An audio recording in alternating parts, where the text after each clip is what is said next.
Shabbat Shalom, vamos a comenzar con la parashá de esta semana. Parashá número 9, Vayexé.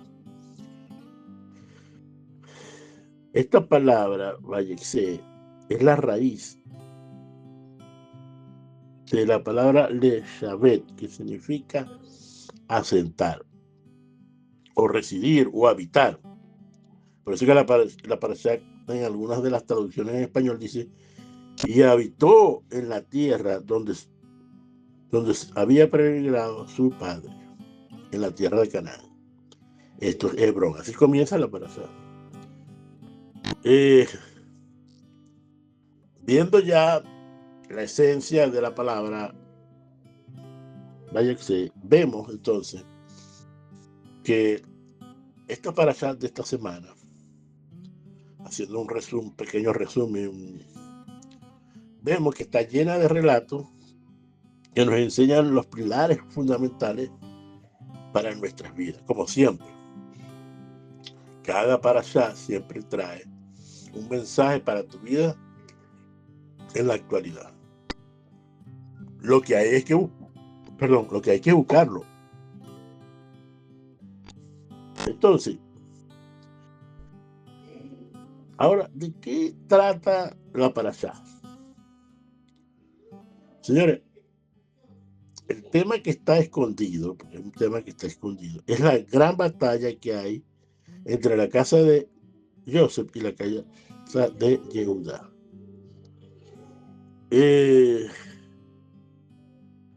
La división de la monarquía, la casa de Joseph representa el reino de las 10 tribus perdidas, o el reino del norte, que de alguna manera representa también el pensamiento de Occidente, de lo que representa también Babilonia, Edom, Roma. Ese pensamiento, que es el pensamiento que predomina en el mundo. Y el segundo es de Yehuda, que representa el reino del sur, que hoy representa a Israel, y representa el reino de Yehuda. Entonces, está la casa de Yehuda y está la casa de Joseph. Ahora, ¿por qué se quiere eliminar a Joseph? Mire, el problema no es por la ropa de Joseph, ¿no? Ni tampoco era por la túnica, sino por su sueño, por las profecías que él había dicho, por su escuela de pensamiento. Y esa es la gran batalla que tenemos hoy en día en medio de nuestro pueblo. En esta escuela de pensamiento, el tema de hoy es el trasfondo pagano que detrás de la fiesta de la Navidad.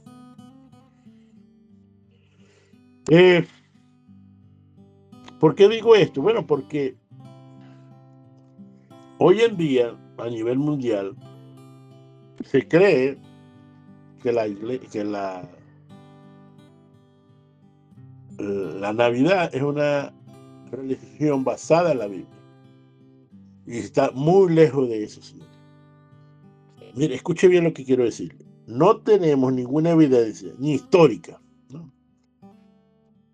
ni arqueológica, ni religiosa, ni bíblica, que muestre que los primeros creyentes del primer siglo, ni los cristianos que vinieron después,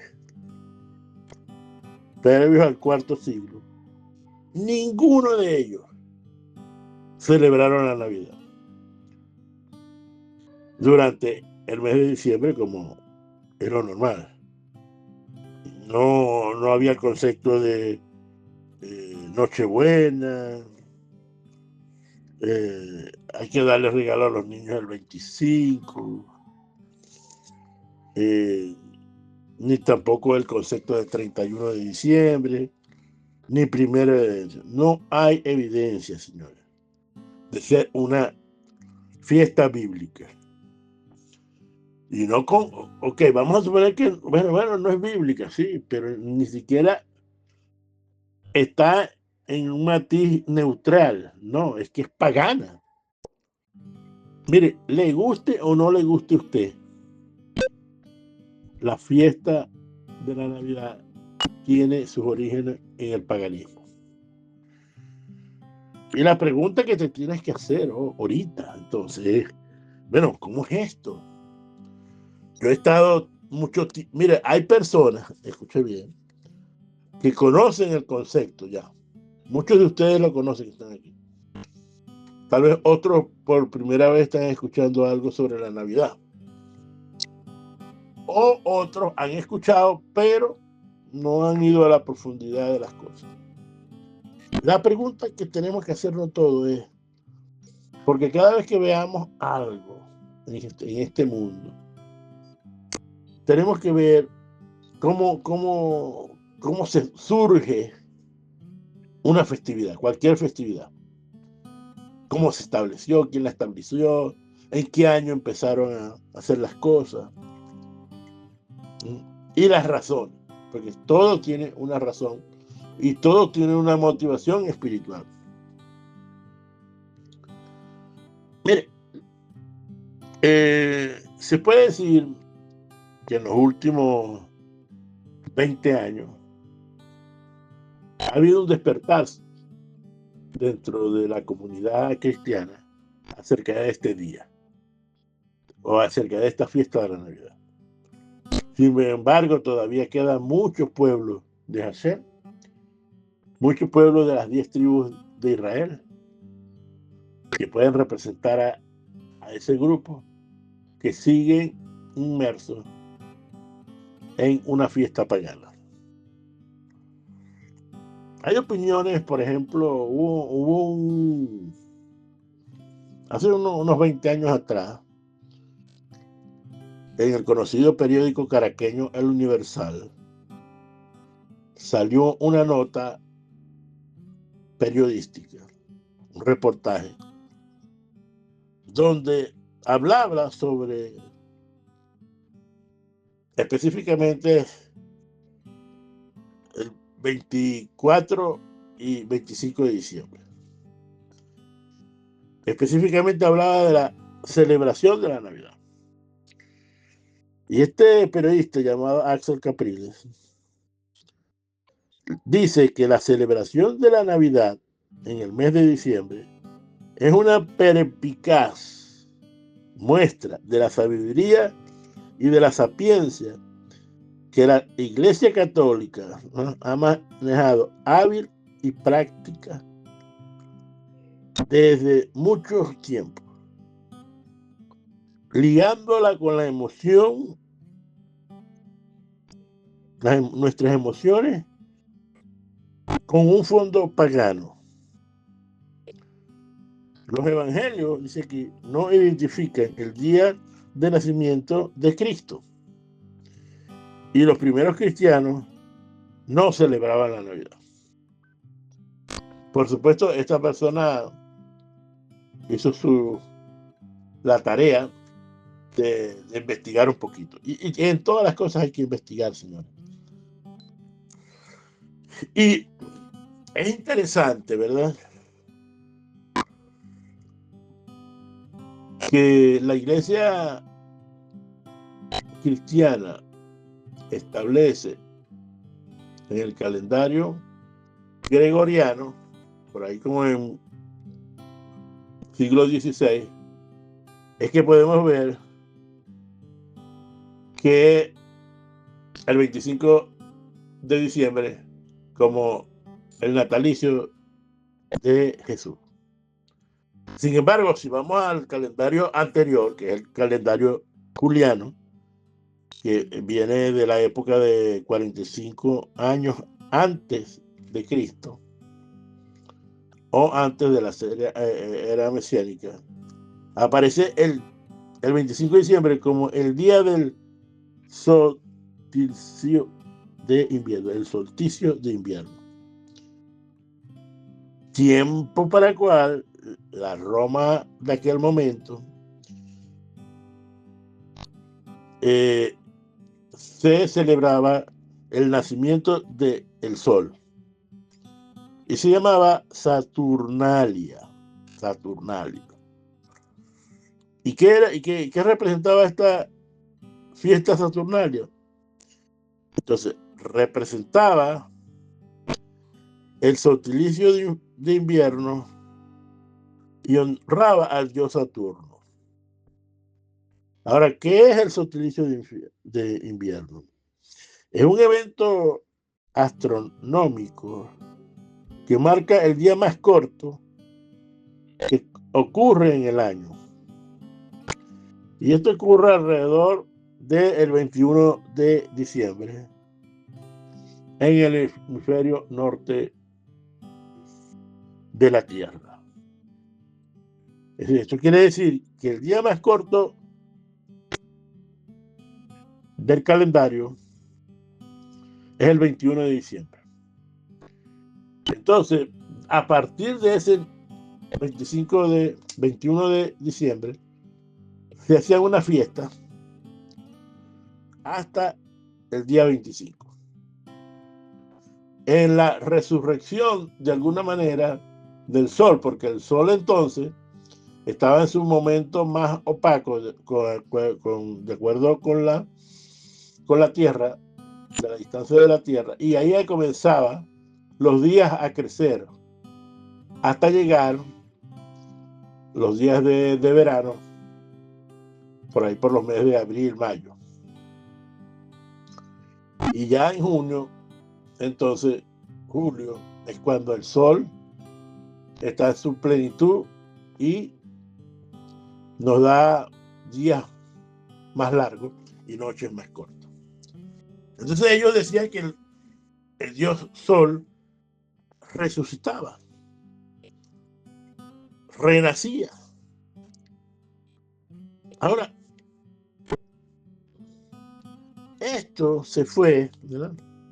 Que es el problema, se fue permeando, ¿no?, en la cultura de todos los pueblos. De hecho, podemos ver que la fiesta del dios Sol, el Sol como dios, lo tenían muchas culturas en los pueblos paganos, como por ejemplo Egipto. Tenían al dios, al gran dios, que era Ra, en la mitología egipcia. Y Ra era el símbolo de la luz solar y responsable del ciclo de la muerte y la resurrección. Eso era Ra. También estaba otro dios que era Horus. Y Horus nacía el 25 de diciembre. ¿Y qué pasaba con Horus? Bueno, que había nacido de una virgen y su padre era Osiris y su madre era Isis. Y si usted cree que la Trinidad es algo netamente cristiano, bueno, déjeme decirle que está equivocado. Vemos aquí una Trinidad. Vemos también el concepto de la madre y el niño. Y ahí podemos ver también otro de los símbolos paganos. Se decía que, bueno, que lo enterraron a Horus cuando murió y fue resucitado. Era llamado el camino, la verdad, la luz, el Salvador, el hijo ungido de Dios, el buen pastor. Y también que realizó muchos milagros y levantaba muertos. A Horus le llamaban el Cris, que viene de la palabra ungido, Y obviamente que la palabra Cristo viene precisamente de ungido en el idioma griego. También estaba otro más de la cultura de las religiones de Asia, Krishna. Aquí este es el pilar de todas estas religiones. Krishna nació de una virgen también y se le llamaba el dios de los pastores. Era el segundo de la persona de la Trinidad. Su madre también era considerada una deidad y su padre. Sí, aquí volvemos a ver un símbolo o concepto de Trinidad. Estaba también en la cultura persa. Estamos hablando de los grupos más influencia de aquella época. Era Mitra, y Mitra nació también de una virgen el 25 de diciembre. Le llamaban el buen pastor. Se le consideraba el camino, la verdad y la luz. Se le consideraba el Redentor, el Salvador y el Mesías. Y su día sagrado era el domingo.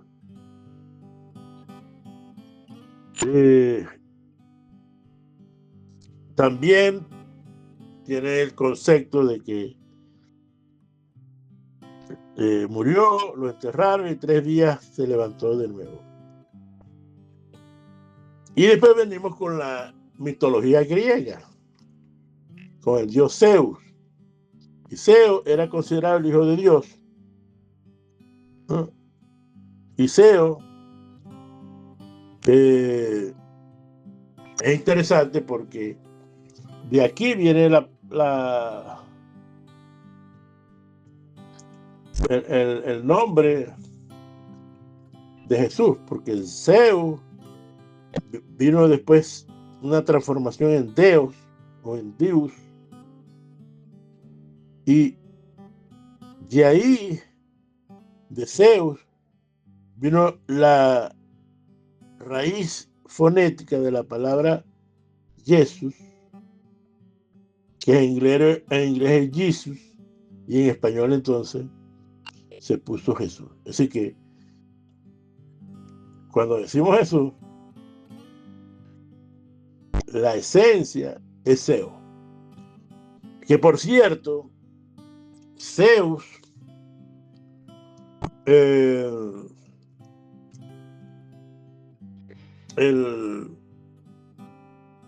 la representación, había una estatua que representaba a Zeus, al hijo de Dios.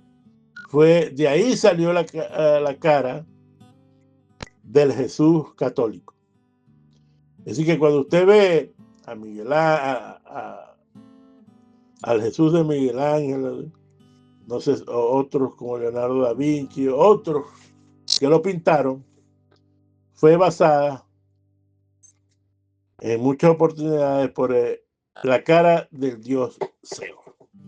¿Esto por qué? Bueno, porque la filosofía griega había permeado también todas las religiones del mundo, todos los pensamientos del mundo.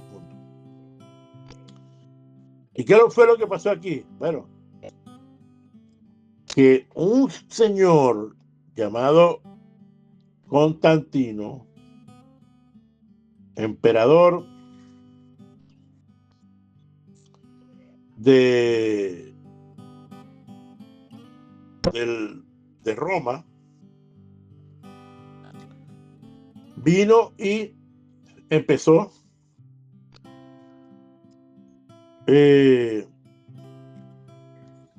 a tratar de establecer un solo reino, un solo gobierno, una sola religión para todos estos países que estaban: Egipto, Persa, Asia y toda la cuenca del Mediterráneo, que representaba por Roma. Por supuesto, Roma tenía sus dioses. Y aquí es donde viene la fusión, que salieron del famoso concilio de Nicea en el siglo IV. Es decir, que lo que les quiero decir que los primeros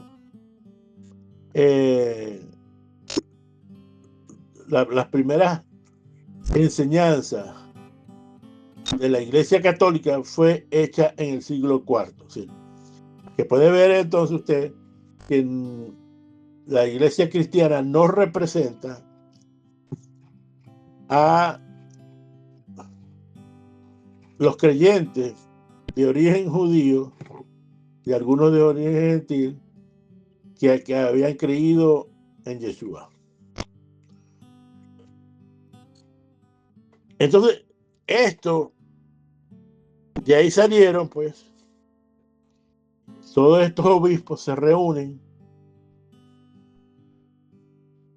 y unifican el imperio doctrinalmente por una sola. Y de ahí empezaron a salir entonces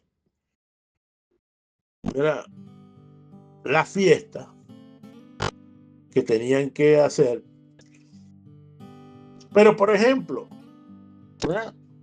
se establece la festival del nacimiento del sol inconquistado, días natilis soles invicto, que se celebraba entonces en invierno. Y este festival era entre el 21 y el 25 de diciembre, la fiesta del sol invicto. Ahora, el concilio de Nicea, haciendo un sincretismo, uniendo todas las religiones, empezó a poner, por ejemplo, que todo el mundo adorara el día 25. ¿Y quién era el personaje más influyente de la época? Jesús. El Jesús católico que estaba naciendo. Entonces le pusieron el rostro que usted ve hoy en día, le pusieron también el día que nació y todo lo que representa el Jesús católico, que nada tiene que ver con el Yeshua hebreo. Mire, la penetración de las religiones, empezando por la católica, para que usted vea la católica, que esto está mucho más cerca a la adoración del sol. Por ejemplo, la hostia que se da en las misas es redonda, y esta alude al dios sol. Alude al dios sol, la hostia. Y usted sabe muy bien que los católicos nos dicen que es el cuerpo de Cristo. Y cuando usted entiende, ahora usted entiende cómo unieron a Jesús con el dios sol. Primero por el día, segundo por la hostia.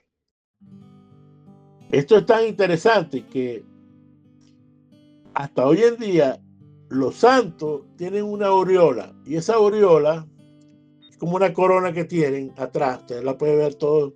Esa corona es un sol, representando al dios sol, igual que las vírgenes también. La famosa cruz del sol, que representaba la cruz, Cristo y el sol, Dios Ra. Ahí usted está viendo la unión. Y Usted tiene que entender que fue una necesidad política de Constantino para unificar su imperio. Y sabiendo que iba a haber un problema doctrinal, entonces hace una sola religión llamada católica, que por cierto, católica significa religión universal, única. Por lo tanto, señores, esto era para que todos, entonces, cuando se hablara de sus dioses, ya sabían que representaba a Jesús católico. De hecho, había la creencia de que Jesús había reencarnado en Cristo, es decir, que Jesús, el Cristo, que ahora predicaban, había encarnado en Krishna, en Horus, en Mitra, y se creía mucho en esto de la reencarnación. Y ahí entonces todos estaban súper contentos, porque todos se unían en un solo propósito. Entonces, entró en la Iglesia Católica, que después la esparció por todo el mundo. Y vemos entonces que la penetración fue tan grande de la fiesta del Dios Sol y tuvo mucha popularidad. ¿Por qué? Porque eran días donde bebían, comían, daban regalos. Era una fiesta para el cuerpo. Y fíjense que de ahí empezaron a llamar a unos regalos estrenis, que viene de la palabra estreno. Por eso es que usted ve, sobre todo en diciembre, que la gente estrena, que se tiene que poner algo nuevo. Y de repente esto ha perdido bastante vigencia, pero todavía la gente compra muchas cosas, arregla su casa, es decir, se prepara para las fiestas navideñas. Pero usted está viendo entonces la raíz de todo esto, la penetración que ha tenido. Y entonces, a partir del siglo IV hasta nuestros días, el día 25 de diciembre es el natalicio de Jesús. Que por cierto, no nació ese día. Nació, mucha gente ha hecho estudios y se cree que no pudo haber nacido en diciembre porque los pastores no dejan sus ovejas en la noche por el frío, no pastan. Y bueno, ya usted sabe ya cómo encontraron a Yeshua y todo eso. Y no voy a hablar tanto de eso, pero les voy a decir que más o menos nació alrededor de septiembre, octubre, para el Sukkot del año 3 años antes de la era mesiánica. Porque hay un error ahí entre los calendarios y realmente no nació exactamente en el día 0, sino 3 años antes. Pero bueno, lo que le quiero decir es que no nació el 25. Si no nació el 25, señores, porque hay gente que, hay pastores, hay predicadores, hay reverendos, hay gente que dice que lo importante es pues que celebrar el nacimiento, aunque no sea el día, empiezan con todo este tipo de argumentaciones que no tienen sentido. Porque si no es el día, ¿para qué lo estás haciendo? Entonces, señores, en la Torá vemos que en Isaías 65:2 dice cómo celebraban esta fiesta. Y decía, sacrificaban en huertos, sí, árboles, quemando incienso sobre los ladrillos, invocando espíritus de muertos y esperando al día siguiente que para comer cerdo. Si usted se pone a ver la Navidad, hay mucha comida de cerdo. El concepto de un cochinito con una manzana en la boca, ya que la manzana también representaba en aquel tiempo el sol, puede ver el cochino entonces con el dios sol. Y es interesante porque la Torá nos dice que no comamos cochino. Pero en diciembre, señores, muchas de las comidas, y sobre todo en Venezuela es increíble, pues está el famoso pan de jamón, las hallacas generalmente tienen cochino,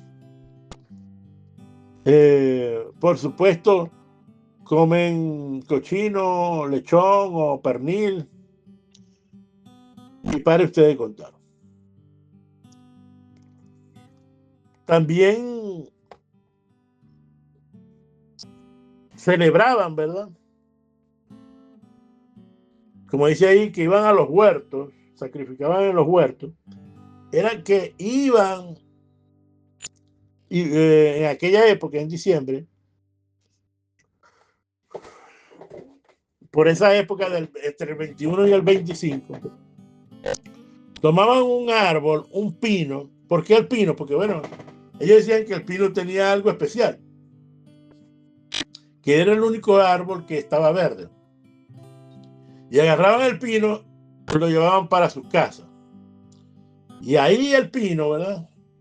Lo ponían en un lugar privilegiado de la casa.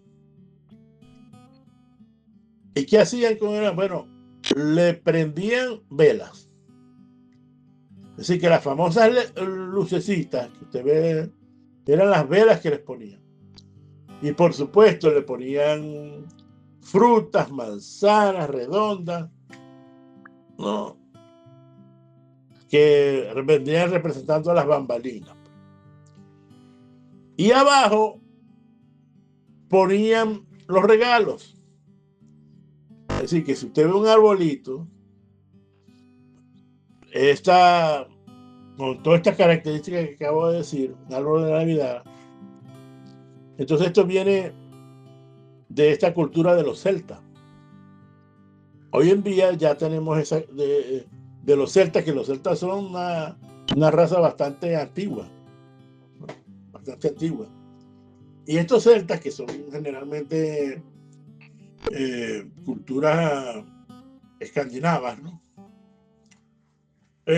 Lo interesante de esto es que su práctica con el pino lo vemos en Navidad. Sí que lo vemos en Navidad. Así que vemos que el árbol de Navidad es una tradición que se vino a ser popular en el siglo XIX por ser adoptada por la realeza británica y la realeza germánica. Y de ahí, como se le dio el tono de que la Navidad se celebraba el nacimiento de Jesús, fue permeando todas las religiones protestantes que venían todas del catolicismo. Eso ya lo enseñamos hace poquito. Y bueno, vemos todo esto. Por cierto, otro de los eventos en la Navidad es el famoso Papá Noel, que por cierto, Papá Noel es una figura que evolucionó a partir de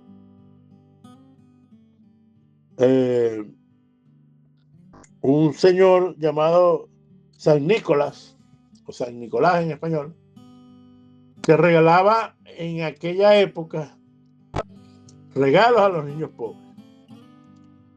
Y este señor se vestía de verde porque, bueno, los celtas tienen ese color verde, obviamente, por la verde del pino, que significa vida para ellos. Y se fue poniendo muy popular, pero no es hasta este siglo XX cuando una empresa de refresco, de gaseosa, llamada Coca-Cola, compra los derechos sobre San Nicolás y lo pone de color rojo. Y de ahí vemos el San Nicolás que hoy tenemos. También vemos que San Francisco de Asís hace el primer nacimiento viviente, que pone el pesebre, pone al niño Jesús, a su madre, y bueno, hacen una especie de teatro por allá por los años 1223 en Grecia, Italia, para ilustrar a la gente el nacimiento de Jesús. Y de esa manera, como era más visual y cercano, de ahí entonces viene la raíz de poner un pesebre en nuestras casas para hacer alusión a todo esto. Como puede ver, entonces,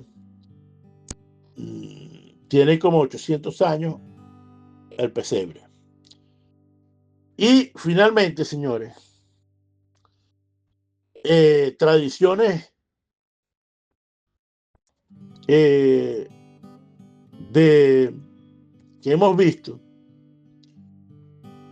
tradiciones nórdicas, tradiciones paganas, hemos visto que han envuelto la Navidad hoy en día.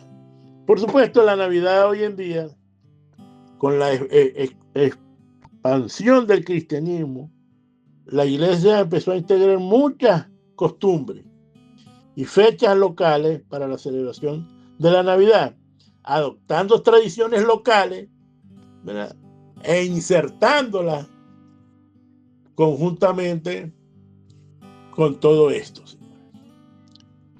He hecho un resumen realmente de lo que es la Navidad. Realmente he hecho un resumen. Pero lo demás, si usted quiere profundizar, entonces vaya a internet y ponga cuál es el origen de la Navidad. Y ahí usted se va a encontrar con bastante información. Unas a favor, otras en contra. Pero va a encontrar la información. Pero la idea es lo que acabo de hablar. Entonces, la fiesta de la Navidad, que ya usted sabe que no nació ese día, que hay mucho de las celebraciones paganas, de dar regalos, de los estrenos, de lo que se come. Y fíjese que usted sabe que, por ejemplo, en nuestros países, en Sudamérica, una vez un pastor luterano alemán que, hablándome de la Navidad, me dijo que ahí en la conversación con él, la gente decía, no, pero él como que estaba diciendo que iban a hacer las personas en aquella época, en la Navidad. Y la gente decía, no, pero es que no podemos comprar nueces, no podemos comprar la tradición que hay, manzana, etcétera, etcétera, etcétera. Y él decía que en esa época, eso se celebraba con eso en Alemania, porque era él pequeño, su papá, entonces recogían todas las almendras, las nueces, etcétera, etcétera, etcétera. Es decir, que era parte de lo que nosotros podemos conocer como Navidad, porque todas esas costumbres de comer ciertas frutas, ciertos alimentos, era porque en la Europa antigua era lo que abundaba y eso era lo que traían a la mesa. Bueno, después de todo esto, la pregunta que le necesito hacer es, ¿se da cuenta usted del origen pagano de esta fiesta?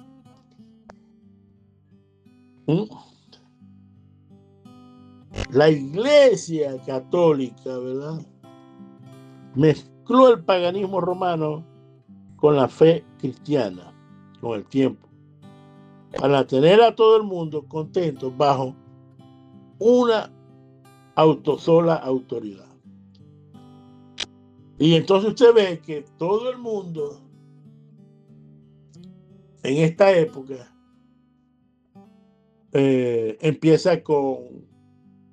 Hay familias que no se hablan durante el año, pero en las Navidades se reconcilian. Entonces dicen que es el espíritu de la Navidad, bla, bla, bla, bla, pero ya eso tiene una programación, que la gente se una. Y el problema es que Hashem aborrece todas esas fiestas paganas, porque hay idolatría. Y aquí tengo que ser honesto con usted. La Navidad es algo pagano y Hashem lo aborrece. Punto. Pero usted dice, no, pero es muy bonita, las lucecitas, esto, lo otro. Pero señores, mire, este pecado de mezclar lo santo con lo profano, esto no va con Dios. Y usted debe tomar cartas en el asunto. ¿Por qué? Porque hay gente, ¿verdad?, que piensa que como es una reunión familiar,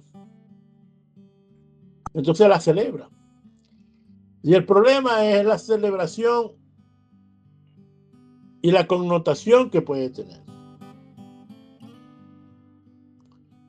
Mire, no voy a... hablé hoy nada más del 25, voy a decir algo del 31. El 31 era el final del año y comenzaba un nuevo año. Y el 1 de enero era considerado el día del Dios Janus. En español se llama enero, no hay mucho, pero en inglés el mes de enero es January, que viene de Janus, Janus. Y entonces usted puede ver entonces que este Dios tenía dos caras, una sonriente y otra triste. Y esto nos lleva que generalmente el espíritu del 31 y el 1 de enero es que algunos lloran, otros ríen. Y este es el espíritu de eso. Por eso es que hay mucha gente que se alegra, hay gente que no está contenta tampoco, se pone a llorar por familiares partidos, o no tiene para darle los regalos a los niños, los estrenos. Y hoy en día el mundo está convulsionado. El mundo está convulsionado con la Navidad. Es tan fuerte la Navidad que cambia el concepto de las personas en estos días. Mire, me hace recordar, hace unos años, yo iba a visitar a mi hija en Chile y ella me decía, no, mira, hay disturbios, esto, lo otro y tal. Bueno, total que nosotros llegamos casi para los días de Navidad. Y cuando llegamos, como estaba cerca la Navidad, se acabaron los disturbios. Y ahí yo vi, pues, la fuerza que tiene la Navidad. Y para terminar, entonces, mañana en la noche comienza Hanukkah. Y Hanukkah es el mensaje, la lucha entre precisamente la casa de Dios y casa de Yehuda.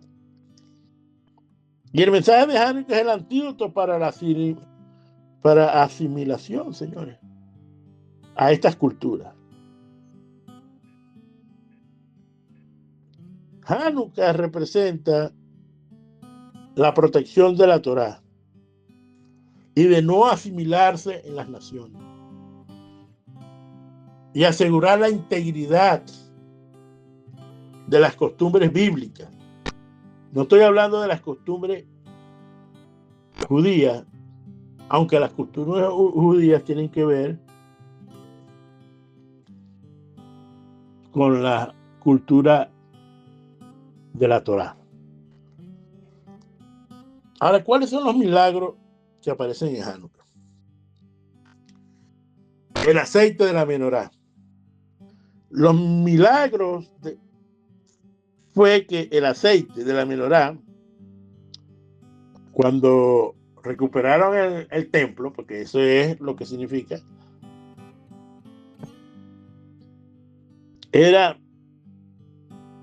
encontraron nada más un poquito de aceite para prender la menorá para un día. Pero Baruch Hashem hubo un milagro y alcanzó para 8 días porque el proceso para hacer el aceite dura bastante. ¿Cuál es la enseñanza aquí? El aceite es básicamente la Torá en nosotros, señores. Y cuando usted entonces entiende que para usted no asimilarse, usted tiene que tomar la Torá como eje en su vida. Hay algo que se hace, una oración que se hace en Hanukkah, que es muy bonita y debe ser: estas luces, estas candelas, las encendemos por los milagros, la liberación, los actos poderosos, la salvación, los prodigios, las consolaciones que tú hiciste por nuestros ancestros en aquellos días, en aquella época, por medio de tus santos coaños.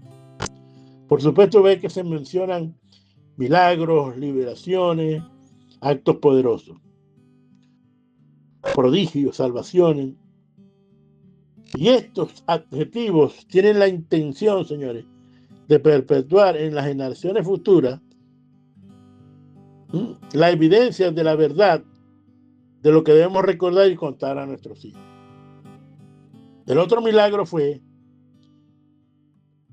que la recuperación del templo fue con pocas personas que vencieron a muchos, porque se levantaron la familia de los amoneos de Matiyab ben Yohanan, el Cohen Gadol y sus hijos, contra el reino de Grecia, que había profanado el santo templo, y lo recuperaron para poder servir a Hashem. En otras palabras, Hanukkah es la conmemoración de la victoria del pensamiento de la Torá en contra de los pensamientos helenistas invasores. Hanukkah, de alguna manera, es un concepto que debemos tener porque es la dedicación al lugar donde se adora a Hashem, que era el templo. Y por eso es que Yeshua celebró estas fiestas, aunque no están establecidas en las fiestas de Levítico, pero fue tan importante esa fecha porque se recuperó el templo, se recuperaron las costumbres. Y esto es lo importante, se recuperó la Torá. Por lo tanto, Hanukkah representa la victoria militar religiosa de Israel sobre el pensamiento griego. Y los valores de la Torá sobre el espíritu helenista que trata de destruir a Israel. El problema que también nosotros tenemos es que somos pocas personas que vamos a celebrar Hanukkah. Somos un pueblo pequeño con vasija pequeña. Y Hanukkah, bueno, este año no, pero generalmente cae alrededor de la Navidad. Este año no, este año cayó una semana antes. Y hoy o mañana que usted va a comenzar los preparativos para Hanukkah, aquellos que vayan a celebrar Hanukkah, déjeme decirle que usted no está con Hanukkah, no es la sustitución de la Navidad, como mucha gente quiere hacerla ver. No. ¿Por qué? Porque no vas a poder con el espíritu de la Navidad, Señor, celebrando con las luces de Hanukkah. Porque usted ve que el mundo que rodea la Navidad tiene árboles enormes, relucientes, llenos de colores, luces, adornos. ¿Verdad? Ve las calles llenas también de luces, ¿verdad? Y de adornos navideños, centros comerciales, oficinas, casas llenas de luces también. Y usted entonces va a poner en estos días la ventana de un hogar judío, que son los que han guardado esta fiesta, van a estar en la ventana, generalmente las ponen, y estas diminutas llamas van a estar titilando en nuestra ventana, pero no compitiendo con la luz. Porque aunque sea en el apogeo del octavo día, cuando vemos la januquilla totalmente prendida, señores, no vamos a poder competir con esa luz. Y esto siempre ha sido así. El pensamiento griego, romano, siempre construye grandes cosas. ¿Para qué? Para que la gente se impacte. Y el árbol, todas las luces que usted ve, hay mucha luz, pero sin un significado verdadero. Esa no es una luz kosher. No es la luz verdadera. Déjeme decirle que la fiesta de Navidad dura hasta los primeros días de enero. De ahí se vuelve vacía. Vacía y endeudado. Y no sientes ninguna alegría. No sientes algo, pero nosotros, señores, sabiendo el concepto de Hanukkah, estas pequeñas luces están impregnadas de un gran significado. Significa de que tu Neshama es la vela que se aferra a este cuerpo y que busca brillar lo espiritual sobre lo material. Significa los secretos de la Torá goteando como un aceite secreto en nuestro corazón. Cuando nosotros estudiamos Torá, nuestro corazón se llena de esa luz.